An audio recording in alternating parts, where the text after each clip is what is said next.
Isa to sa mga task na ginawa ko kahapon. Palitan na yung upuan ng motor ko kasi sobrang nipis na niya at matigas na sa puwet pag inuupuan. Tipong short ride pa lang, parang gusto mo nang umuwi ka agad. Binabaybay ko ang C6 kasi ang tungo natin ngayon ay papuntang Boss Mel Custom Seats, Taytay branch. Ito, flash ko yung address nila dito sa screen.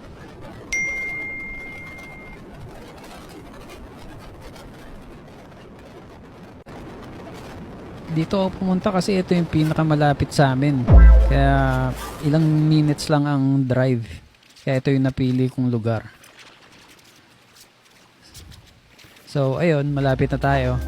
And touchdown. Nandito na tayo.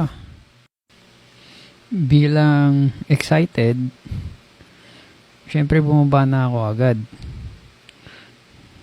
And dito may bago design syempre.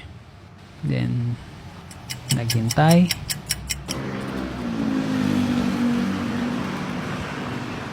At nung matapos na, ito yung dating upuan ko. At ito naman yung bago. Solid. Pwede lang pang long drive.